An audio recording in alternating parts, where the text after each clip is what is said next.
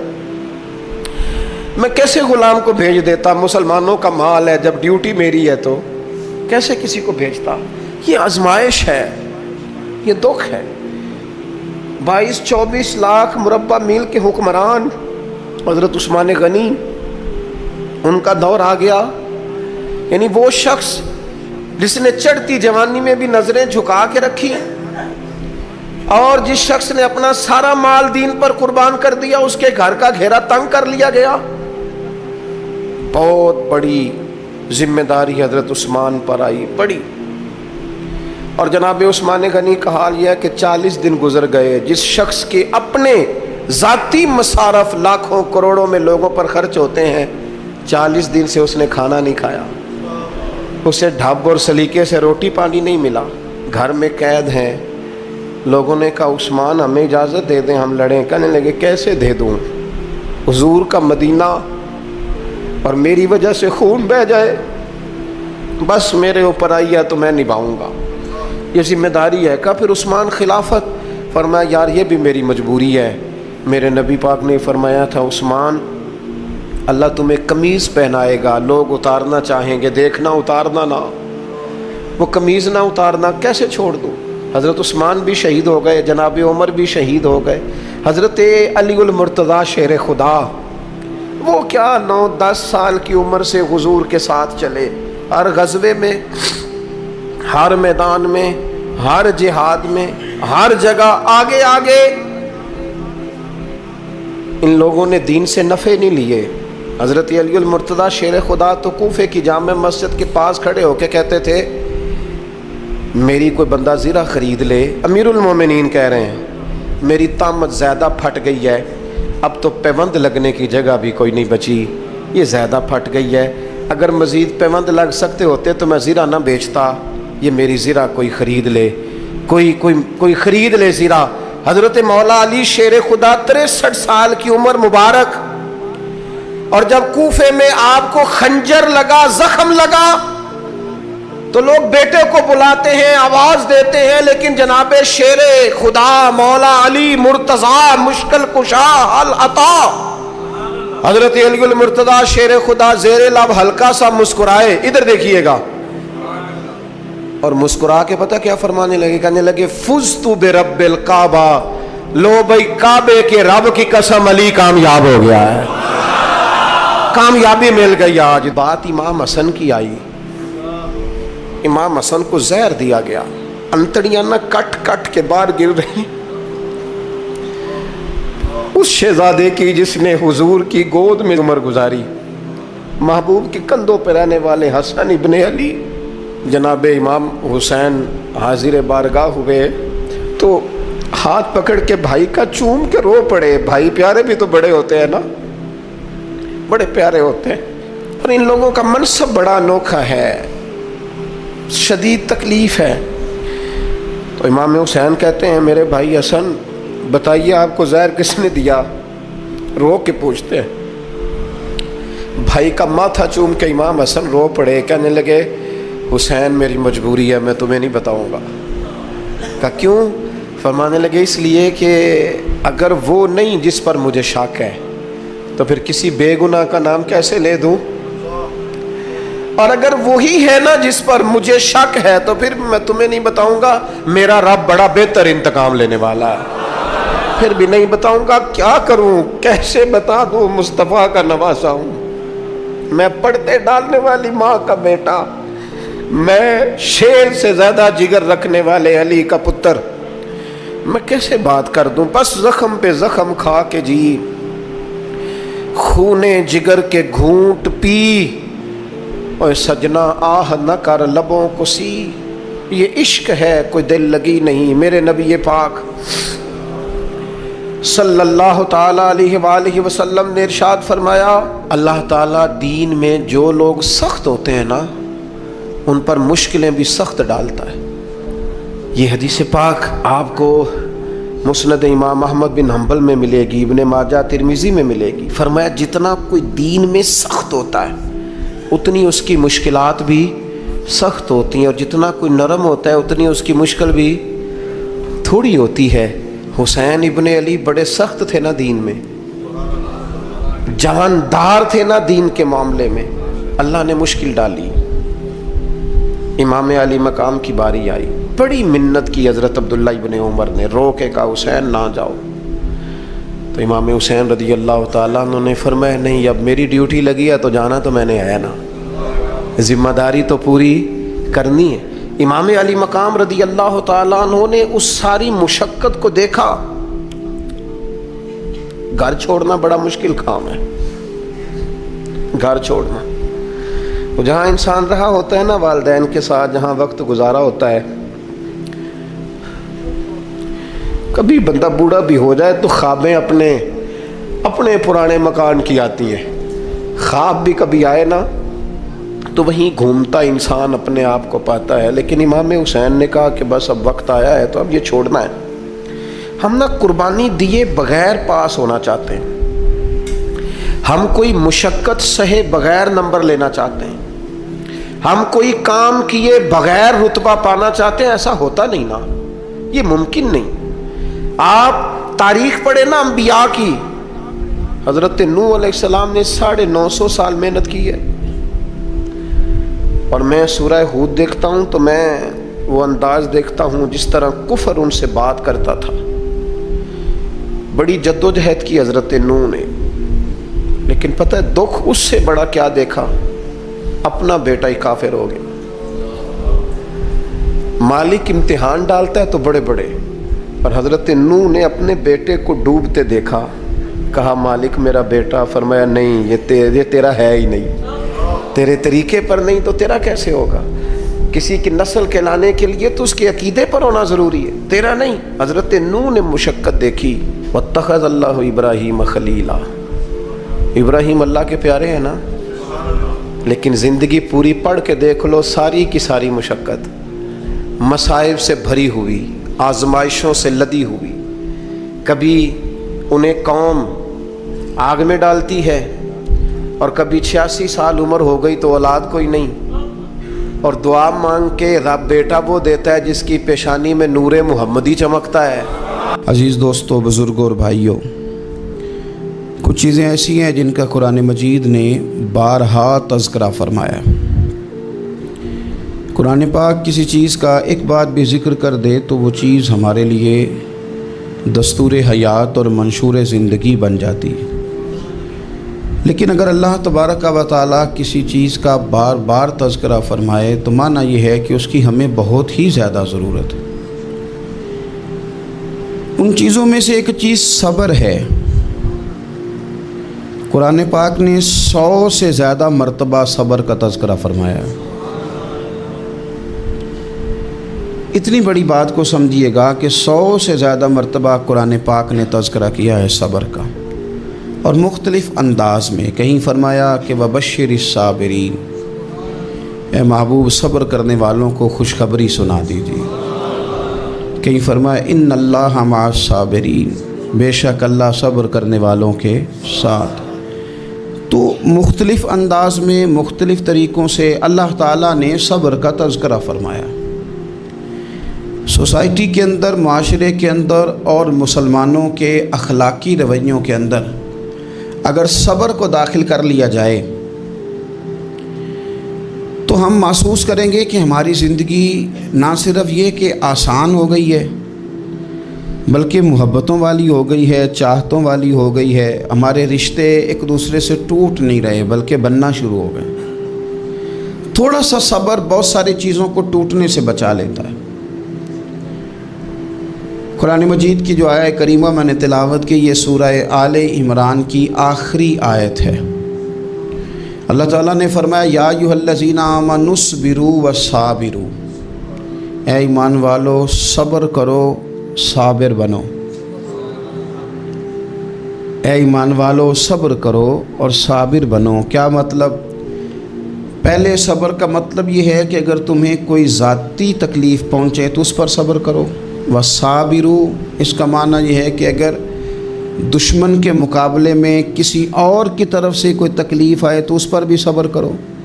پھر فرمایا وَرَابِطُوا، اور ہمیشہ کمر بستہ رہو، اسلامی سرحدوں کے پہرے دار رہو۔ وَاتَّقُوا اللَّهَ، اللہ سے ڈرتے رہو۔ لَعَلَّكُمْ تُفْلِحُونَ، اس امید پر کہ اللہ تمہیں کامیابی عطا فرما دے، تم فلاح پا جاؤ۔ یا ایھا الذین آمنوا اصبروا وصابروا، اے ایمان والو صبر کرو اور صابر بنو۔ صبر کرو، صابر رہو، یعنی جو ذاتی تکلیف آئے اس پر بھی صبر کرو۔ اور مصابرہ کا معنی سامنے سے آنے والی تکلیف، اگر بیماری آ گئی، کوئی پریشانی آ گئی، کہیں کوئی اپنا دنیا سے چلا گیا تو یہ ذاتی تکلیف ہے، اس پر بھی صبر کرنا۔